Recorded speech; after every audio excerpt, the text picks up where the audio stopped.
하나님 말씀을 볼까요? 마가복음을 보겠습니다.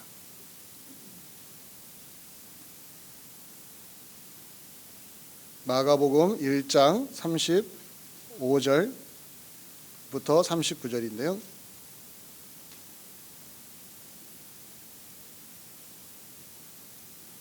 우리가 오늘 살펴볼 말씀은 마가복음 1장 35절부터 39절입니다. 한 절씩 교독하겠습니다. 제가 먼저 읽겠습니다. 새벽 아직도 밝기 전에 예수께서 일어나 나가 한적한 곳으로 가사 거기서 기도하시더니 시몬과 및 그와 함께 있는 자들이 예수의 뒤를 따라가 만나서 이르되 모든 사람이 주를 찾나이다. 이르시되 우리가 다른 가까운 마을들로 가자. 거기서도 전도하리니 내가 이를 위하여 왔노라 하시고 함께 읽습니다. 이에 온 갈릴리에 다니시며 그들의 여러 회당에서 전도하시고 또 귀신들을 내쫓으시더라. 아멘. 기도하겠습니다. 고마우신 하나님, 은혜가 풍성하신 하나님, 이 시간에 말씀을 대언할 때 성령께서 역사하셔서 전하는 자나 말씀을 듣는 자 모두 다 성령의 놀라운 능력을 체험하는 이 시간 되게 하여 주시옵소서. 하나님이 살아계셔서 하나님의 영이신 성령을 통하여 우리 가운데 임재하심을 믿음으로 보게 하시고 체험하게 하시고 이 예배의 자리가 인생을 바꾸는 자리, 삶의 모든 방향을 바꿀 수 있는 놀라운 자리가 될 수 있도록 우리 주 성령께서 역사하시고 인도하여 주시옵소서. 감사하고 예수 그리스도의 이름으로 기도하옵나이다. 아멘. 우리 교회가 준비하고 있는 매우 큰 행사, 친구 초청 예배 준비하고 있습니다. 지인을 초청하자.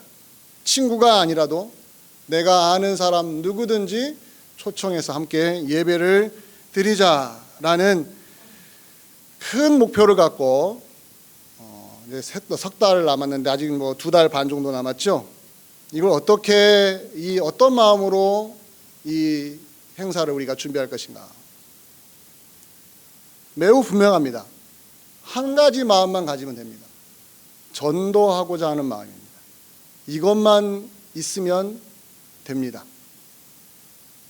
제가 이 행사를 준비하면서 또 어떻게 하면 우리 성도님들 마음속에 이 전도하고자 하는 마음을 심어줄 수 있을까? 물론 제가 말씀으로 심어주지만 성령께서 여러분의 마음을 움직이셔야 실제적으로 입을 열어서 복음을 말할 수 있거든요.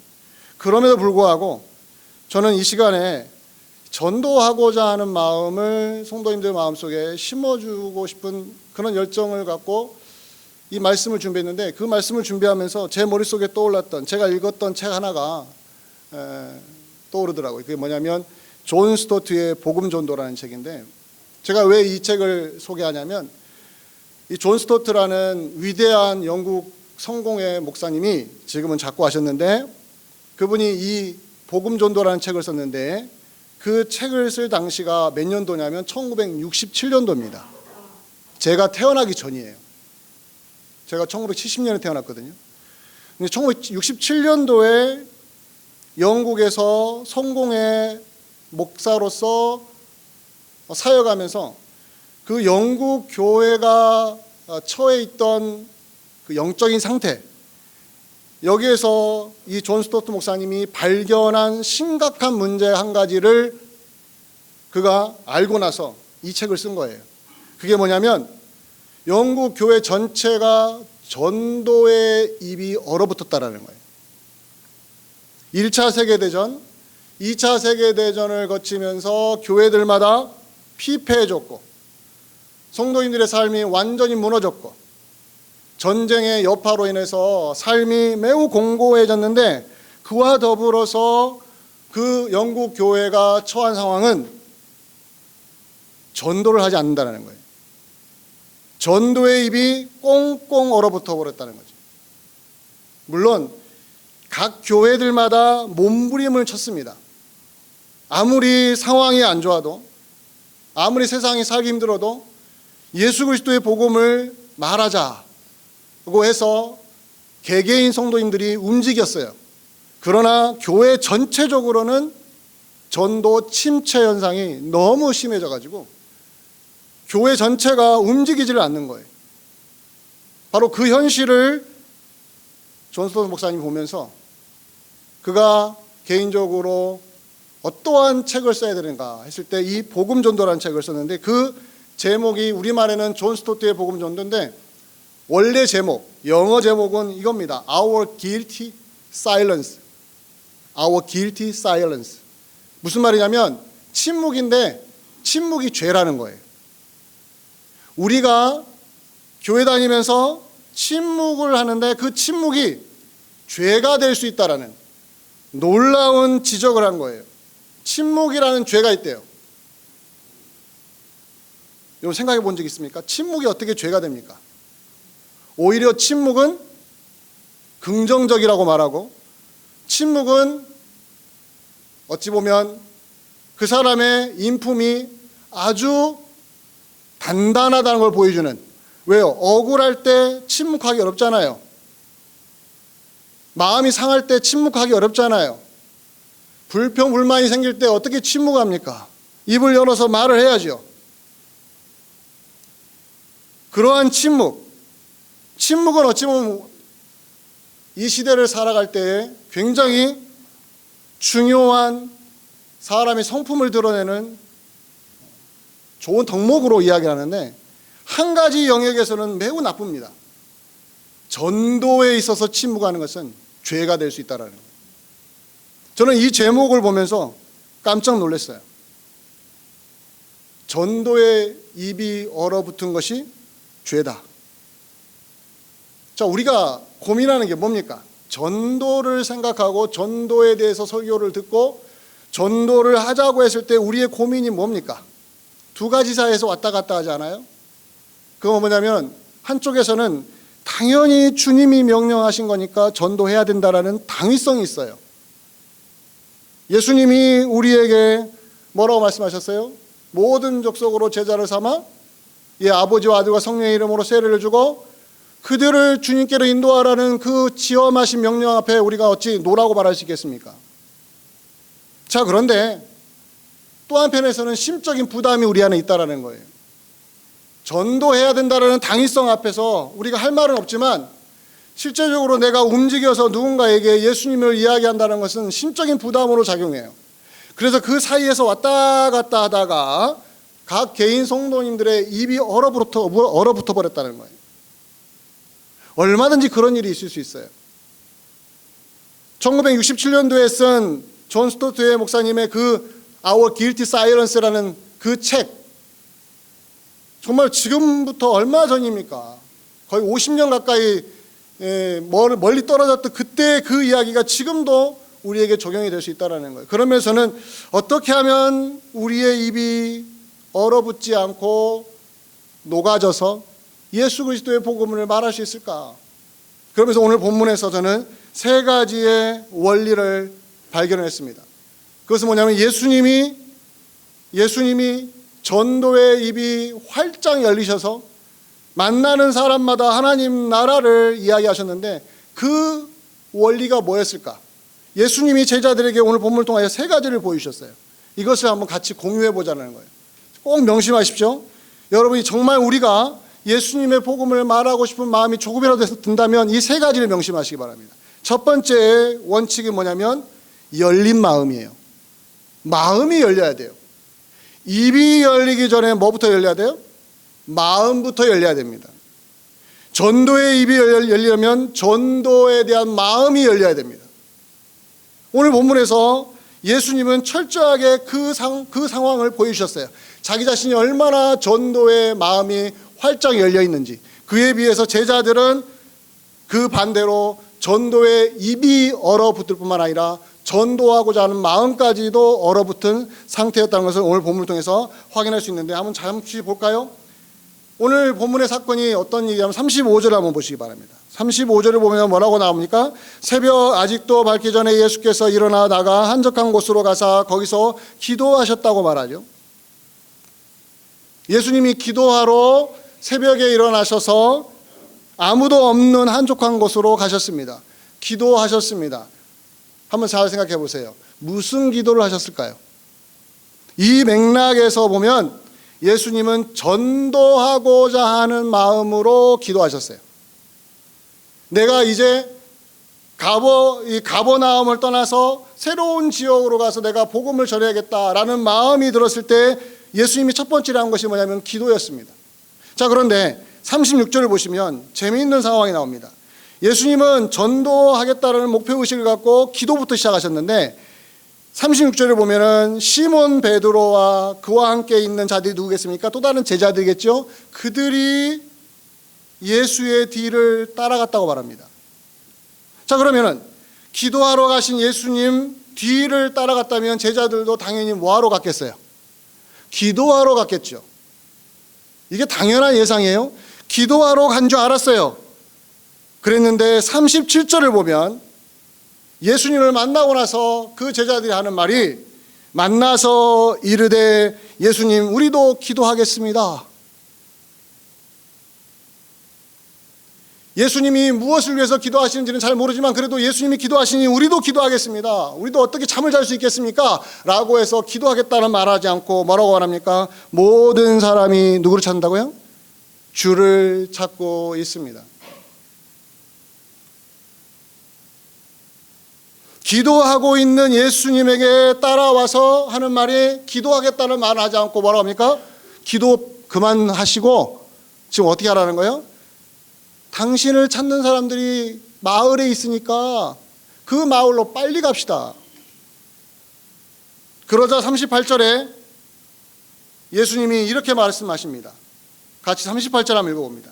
시작. 이르시되 우리가 다른 가까운 마을들로 가자. 거기서도 전도하리니 내가 이를 위하여 왔노라 하시고. 자, 흐름을 보세요. 예수님은 지금 전도에 대한 열정 때문에 새로운 마을로 가서 전도하고자 하는 마음, 그 목표를 세우시고 기도부터 하셨어요. 피곤한 몸을 일으켜 세워서 새벽에 남들이 다 잠을 자는 시간에 일어나서 한적한 곳에 가서 기도하셨어요. 근데 제자들인 시몬 베드로를 비롯한 제자들도 예수님이 기도하러 가신 걸 보고 우리도 가서 기도하자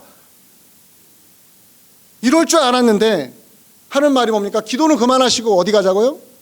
사람들이 당신을 찾으니까 그 사람들에게 갑시다 하자 예수님이 뭐라고 합니까? 아니다, 나는 그들에게 안 간다. 나는 가야 될 곳이 다른 곳이 있다. 새로운 마을로 가야 된다. 다른 가까운 마을들로 간다. 왜요? 왜 거기 가야 된다고 말합니까? 전도하기 위하여. 왜요? 자기는 그것을 위하여, 전도하기 위하여 이 땅에 태어났기 때문이라고 말씀을 해주고 있다라는 거예요. 자, 그렇다면 자, 들어보십시오. 예수님과 제자들 사이가 어떻게 차이가 나는지를 보세요. 예수님은 목표가 분명합니다. 이미 복음을 받아들인 동네를 떠나서 새로운 사람들에게 찾아가서 하나님 나라를 전하겠다는 목표를 세웠습니다. 그 일이 단순히 행동으로만 보여지는 것이 아니라 하나님의 능력이 필요하기 때문에 기도를 하셨습니다. 기도를 해야만 전도할 수 있기 때문에 여러분 잘 생각해 보세요. 전도하겠다고 하는데 기도하지 않으면요, 그것은 매우 인간적인 생각인 거예요. 예수님을 보세요. 전도하겠다고 목표를 삼자마자 뭐부터 하셨어요? 기도부터 하셨단 말이에요. 벌써 마음이 활짝 열린 것이죠. 그런데 제자들은 어떻습니까? 사람들이 주님을 찾는다라는 그 인기 때문에 사람들이 예수님을 이렇게 좋아하는구나.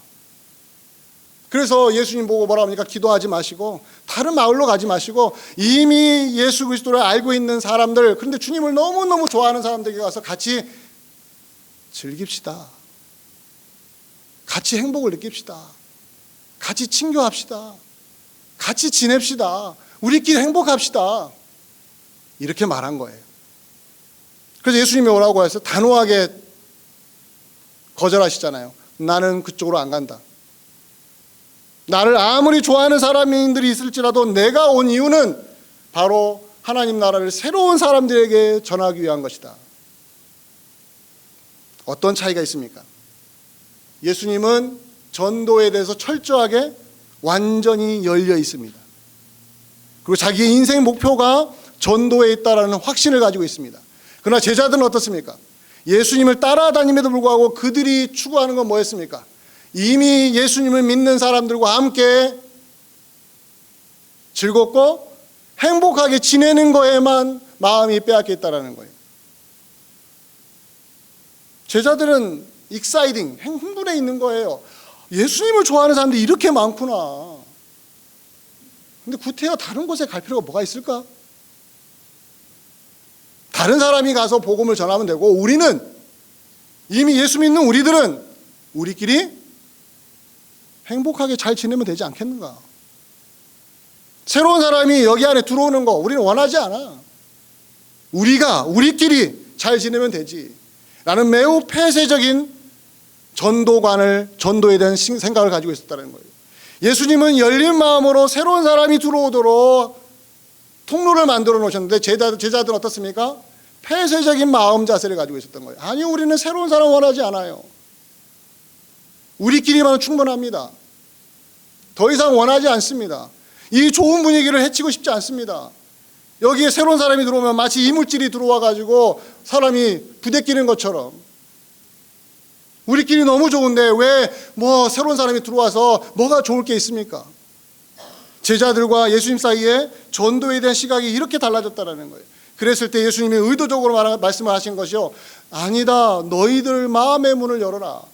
내가 온 것은 전도하기 위해서 온 것이지 기존 믿는 사람들과 함께 그냥 여기서 행복하게 지내기 위해서 온 것이 아니다. 예수님은 제자들에게 매우 의도적으로 그들의 문제점이 무엇인지를 확인을 시켜준 거예요.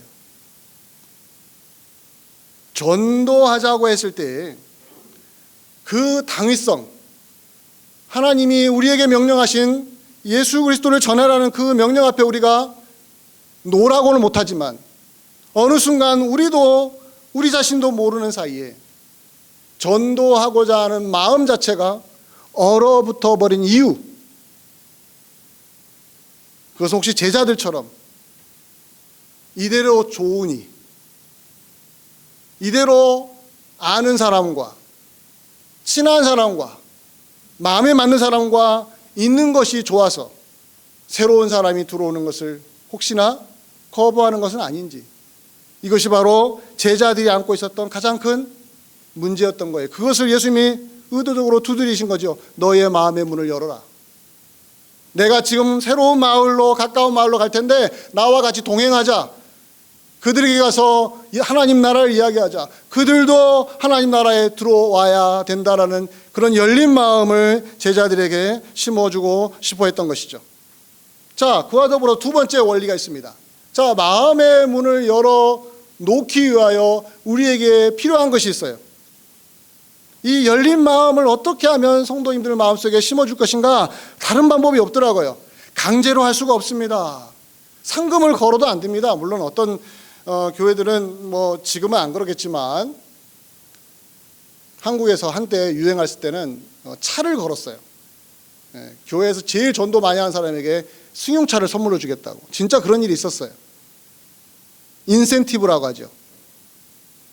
전도를 많이 하는 사람에게 그에 합당한 선물을, 물론 하나님 나라에서도 주겠지만, 천국에서도 주겠지만, 교회에서도 그런 인센티브를 주어서 더 전도하자고 동기부여를 하기도 했습니다. 그러나 그런 매우 위험한 접근이긴 건 사실이에요. 그리고 어떤 교회들이 그런 것이지 모든 교회가 그렇게 한 것은 아니었습니다. 왜? 그게 나쁘다는 걸 아니까. 보상을 해주겠다고 해도요, 전도하는 거 어렵습니다. 하나님이 천국에서 여러분들의 그 전도하는 걸 보시고 기뻐하신다, 이런 이야기 해줘도 동기부여가 안 됩니다. 도대체 무엇이 있을까? 딱 한 가지가 있어요. 그것은 뭐냐면 소명의식입니다. 개인적으로 소명감이 생기는 거예요. 이거 외에는 방법이 없어요. 자, 오늘 본문 38절 다시 한번 볼까요? 38절에 예수님이 제자들에게 하시는 말씀이, 우리가 다른 마을들, 가까운 마을들로 가자. 거기서도 전도하리니, 그 다음 문구가 매우 중요합니다. 내가 이를 위하여 뭐 했다고 그래요? 왔다고 말합니다. 예수님이 하신 말씀이 내가 이것 때문에 여기에 왔다고, 다른 말로 하면 나는 이것 때문에 태어났다고. 이게 뭡니까?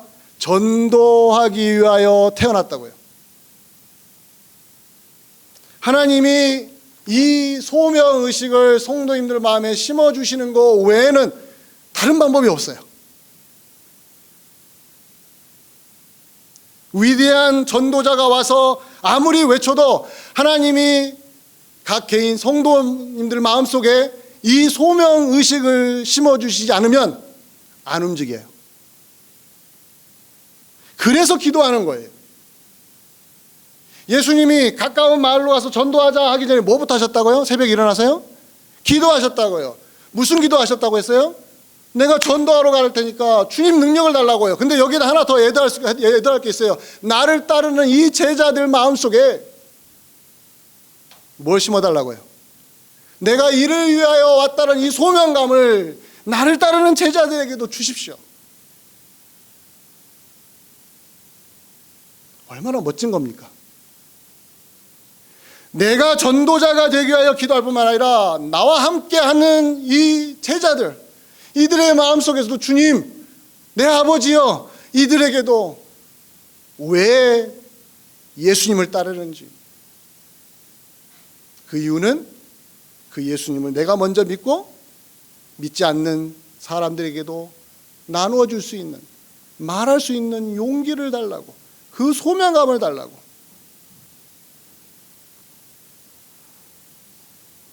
여러분, 신약성경에 보면 무수히 많은 전도자들이 있어요. 근데 그 중에 사도 바울이라는 인물이 있습니다. 그 사람은 이 전도 소명에 있어서는 탑이었어요. 그를 따라갈 사람이 없어요. 전도 소명에 있어서는 그가 얼마나 대단한 확신을 가지고 있었는지 증거 구절을 여러분들에게 제시합니다. 고린도전서 9장 16절이에요. 이 문장 이미 알고 있는 분은 많이 있을 것입니다. 고린도전서 9장 16절 함께 한번 읽어볼까요? 시작. 내가 복음을 전할지라도 자랑할 것이 없음은 내가 부득불할 일임이라. 만일 복음을 전하지 아니하면 내게 뭐가 있을 것이라고 그래요? 화가 있을 것이다. 여기서 무엇을 읽습니까? 바울이 갖고 있는 소명의식이에요. 소명감. 개인적으로 바울 안에 스며든 하나님이 부르신 소명, 무엇을 위하여 부르셨다고요? 복음을 전하는 자로 부르신 그 소명이 얼마나 확실했으면 내가 복음을 전하지 아니하면 내 이 입이, 전도의 입이 얼어붙었다면 내게 화가 있을 것이다. 이 화가 누구의 화입니까?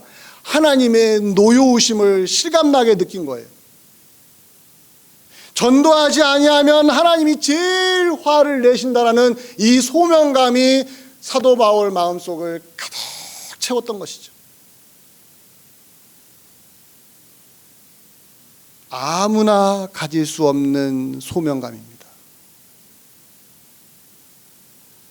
그러나 사도 바울에게는 이 소명감이 가득했습니다. 우리도 예수 믿는 사람인데 왜 사도 바울에게만 이런 마음이 있었을까요? 과연 사도 바울만 가지고 있는 소명감일까요? 아니요. 교회 역사를 보니까 사도 바울처럼 복음을 전하지 아니하면 내게 화가 있을 것 같습니다. 내가 입을 다물면 주님이 화를 나에게 내실 것 같습니다. 라는 그 긴박성, 그 간절함, 그 위기의식을 사도 바울만이 아니라 수많은 우리 믿음의 선배들이 가지고 있었다라는 거예요. 빌리 그레이엄 목사님 아시죠?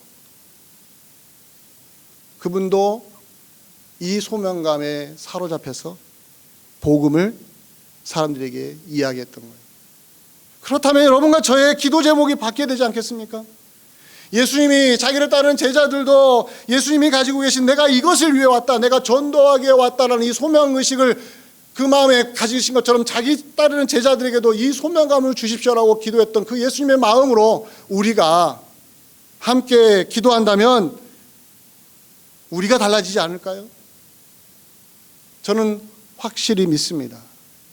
기도하는 사람이 있으면, 그러나 나만을 위하여 기도하는 것이 아니라 예수 그리스도의 복음을 위하여 헌신하겠다고 작정을 하고 기도하는 분이 있다면, 그런데 그분이 기도할 때마다 나만이 아니고 내 옆에 있는 장로님, 내 옆에 있는 권사님, 내 옆에 있는 안수집사님, 내 옆에 있는 일반 성도님 누구든지 나와 함께 예수 그리스도의 복음을 말할 수 있는 통역자를 달라고 기도한다면 하나님이 안 들어주실까요? 저는 들어주신다고 믿습니다. 우리가 어느 순간 그 기도를 멈춰버렸다라는 거예요. 안 하고 있었다라는 거예요. 나도 주님 제가 먼저 전도자가 되겠습니다는 기도를 안 할 뿐만 아니라 내 옆에 있는 같은 신앙생활하는 그 동료 그리스도인들도 같이 저와 함께 주여 복음을 외치는 사람이 되게 해달라는 기도가 우리 안에서 안 나오고 있는 것은 아닌가. 예수님이 기도를 먼저 하시고 전도하러 가셨고 자기를 따르는 제자들에게도 전도하자라고 말씀하셨던 그 흐름을, 그 원리를 우리가 기억을 하자는 거예요. 그렇기 때문에 우리에게는 진짜 필요한 게 뭡니까? 소명의식이에요. 내가 이것을 위해서 왔노라 한 것처럼, 복음을 전하지 않으면 내게 화가 있으리라는 소명의식을 가졌던 사도 바울처럼 우리도 주님이여 내가 입을 열어서 예수님을 이야기하지 않으면 내게 화가 있을 것 같습니다라는 이 긴박함을 우리가 소망하고 기도한다면 하나님이 반드시 들어주실 것입니다.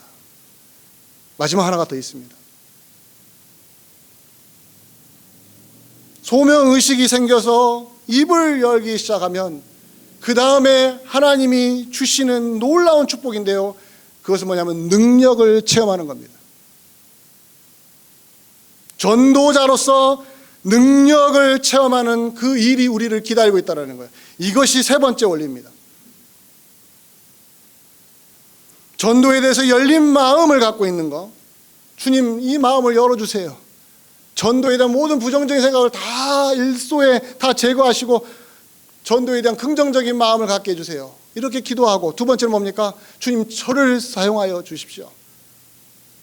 저도 사도 바울처럼 복음을 전하지 아니하면 내게 화가 있을 것 같다는 위기의식을, 이 긴박함을 저도 갖게 해달라는 기도를 하면서, 세 번째, 하나님이여 선물을 주시옵소서.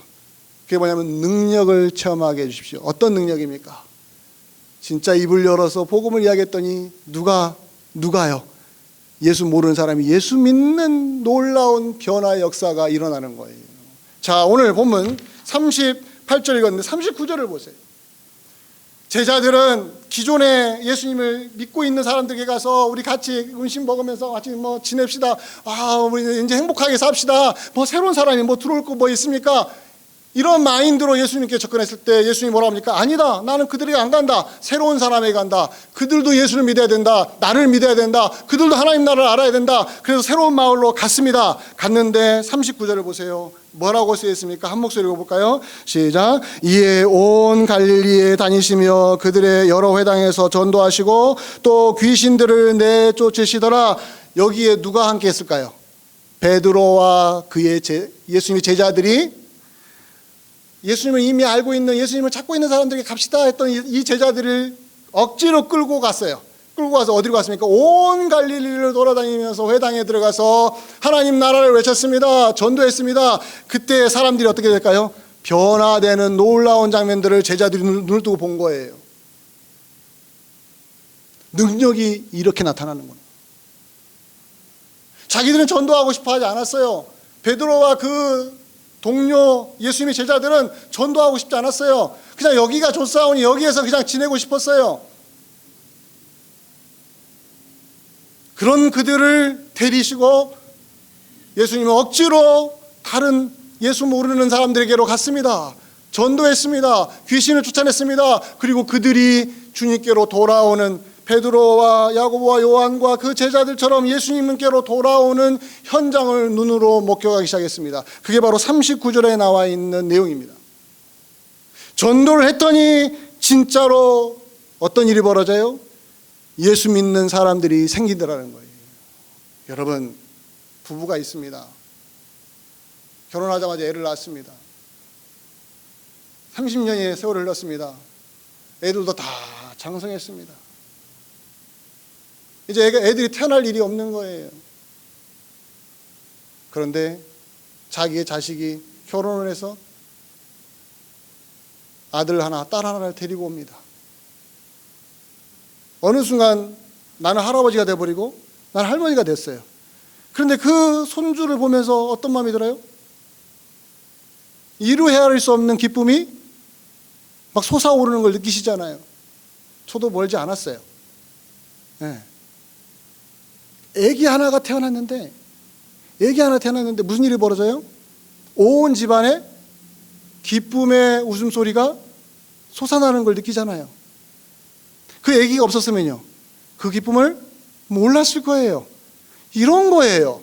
전도를 하지 않으면 전도를 통해서 영혼이 구원받는 기쁨을 모르는 가운데 다른 기쁨으로 그냥 살아버리는 거예요. 그런데 거기에 새로운 아기가 태어나면 그 아기 때문에 즐거워하는 그 기쁨이 무엇인지를 새롭게 느낀 것처럼 교회 안에 새로운 영혼들이 들어오고 새로운 영혼들이 방문하기 시작하고 새로운 사람들이 교회 안에 들어오면 어떤 느낌이 드는 거예요? 아, 이런 기쁨이 있었구나. 우리가 잊어버리고 살았네.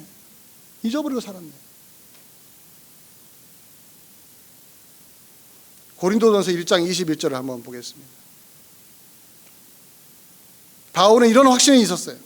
고린도서 1장 21절입니다. 한 목소리 읽어봅니다. 시작. 하나님의 지혜에 있어서는 이 세상이 자기 지혜로 하나님을 알지 못하므로 하나님께서 전도에 미련한 것으로 믿는 자들을 구원하시기를 뭐 하셨다고요? 기뻐하셨다고요. 무엇을 통해서 누가 구원을 받아요? 전도를 통해서 믿는 자들이 생기는데 그 믿는 자들이 구원을 받는 것을 누가 기뻐하세요? 하나님 아버지께서 기뻐하신다고 사도 바울이 깨닫고 그가 그 복음을 고린도 교회에 전했고 고린도 교회 안에 수많은 구원받는 영혼들이 생기니까 그들에게 하는 말이 여러분도 전도하십시오. 내가 여러분들에게 전도해서 여러분들이 주님 앞에 나온 것처럼 여러분도 입을 열어서 하나님이 기뻐하실 일을 하십시오 라고 요청한 겁니다. 이것은 무엇을 말해주냐면 전도가 하나님 눈에는 미련한 것이라고 말합니다. 그런데 그 미련한 그 전도의 방법을 통하여 하나님은 무엇을 원하세요? 믿는 자들이 구원받는 것을 기뻐하신다는 이 놀라운 변함없는 이 원리. 따라서 여러분과 제가 입이 얼어붙어 있어버리면 전도가 주는 즐거움과 이 전도를 통해서 믿는 자들이 생김으로 말미암아 하나님이 그 교회에 허락하시는 영적인 기쁨을 우리가 누리지 못한 상태로 엉뚱한 기쁨만 추구하는 어찌 보면 불쌍한 교회, 불쌍한 그리스도인이 되어버릴 수 있다라는 거예요. 이것을 뒤엎어야 됩니다. 이걸 완전히 극복해야 됩니다. 그것은 하나님이 전도라는 것을 통해서 새로운 영혼들을 찾으시고 그 새로운 영혼들이 기존 교회 안에 들어와서 마치 집안에 새로운 아기가 태어나서 사람들이 그 아기를 보면서 행복해하듯이 기존 성도님들이 새로운 영혼들이 교회 안에 들어오는 거 보면서 기뻐하면서 이것이 진짜로 천국의 기쁨이구나. 이것이 바로 교회가 살아나는 즐거움이라는 것을 확인하는 그런 자리가 되는 것. 이것이 바로 능력 체험 아니겠습니까? 이것이 바로 하나님이 전도하는 교회에 주시는 아름다운 열매가 아니겠습니까? 이것을 하나님이 우리에게 허락하셨단 말이에요. 그렇다면 제가 맨 처음에 문제 제기했던 것처럼 우리의 입이 얼어붙은 것은 우리의 마음이 얼어붙은 것이 아닐까. 그래도 우리의 마음을 녹여야 한다는 거예요. 열린 마음이 생겨야 한다는 거예요. 그 열린 마음은 결국은 소명의식에서 오는 거죠. 주님이 우리를 부르셨다. 무엇을 하도록요? 내가 먼저 믿는 예수 그리스도를 남에게 나눠줄 수 있는 그런 소명의식을 주셔야 한다는 거예요. 그리고 실제적으로 그 소명감이 생겨서 예수님을 이야기했더니 진짜로 예수 믿는 사람이 생기더라. 그들이 교회 안에 들어오더라. 그 교회 안에 들어온 그들을 보면서 우리가 기뻐하는 그 즐거워하는 참된 영적인 기쁨을 맛봤을 때 교회는 어떻습니까? 혈액순환이 잘 도는 것처럼 교회 안에 이 놀라운 아름다운 영적인 혈액순환이 막 돌지 않겠습니까? 혈액순환이 잘 돌면 어떻습니까? 에너지가 막 넘치지 않겠습니까? 그런데 혈액순환이 멈춰버리면요, 동맥경화가 오는 거예요. 쓰러져 버리는 거예요. 뒷목 잡고 쓰러지는 거예요. 교회의 혈액순환은 새로운 영혼들이 들어오는 것입니다. 교회가 살아 움직이는 것은 새로운 자들이 들어왔을 때 기존 성도님들이 그걸 보고 기뻐하는 것입니다. 우리의 숙제 아니겠습니까? 누구만의 숙제가 아니라 우리 모든 사람의 심적인 부담이지만 우리가 감당해야 될 사명인 것입니다. 이 일을 위하여 주님이 오늘도 부르셨다는 걸 꼭 믿으시고 9월 24일 미리 데려오면 안 됩니까? 데려오세요. 그러나 그날로 맞추면 더 좋습니다. D-Day. 그날로 우리가 맞춰서 한 영혼이라도 한 사람이라도 한번 같이 와서 에이 목사님 한 번 오고 끝날 텐데요. 괜찮아요. 제발 한 번밖에 못 올 텐데 뭘 데려옵니까? 이런 부정적인 생각은 그냥 싹 씻어버리시고 한 번이라도 좋으니 이 예배당에서 함께 예배 드릴 수 있는 마음을 달라고, 이 열린 마음을 달라고 기도하시는 가운데 놀라운 역사를 이루시는 하나님의 능력을 체험하시기를 주의 이름으로 간절히 축원드립니다. 기도하겠습니다. 고마우신 아버지 하나님, 맞습니다. 이스트베이 한빛교회를 이 프리몬에 여기에 있게 하시고 여기서 우리 교회가 복음을 외치게 하신 이유는 분명합니다. 여기에 구원 얻는 자들을 주님께서 더하시기 위한 것이 아니겠습니까? 이 믿음을 갖고 오늘도 마음의 문을 활짝 열고 주의 복음을 사람들에게 이야기하겠다라는 담대함을 우리에게 주셔서 9월 24일 날 친구 지인 초청 예배에 한 영혼이라도 같이 와서 예배 드리겠다는 결심을 우리가 하고 실천하고 열매가 나타나도록 하나님 역사하여 주시옵소서. 예수 그리스도 이름으로 기도하옵나이다. 아멘.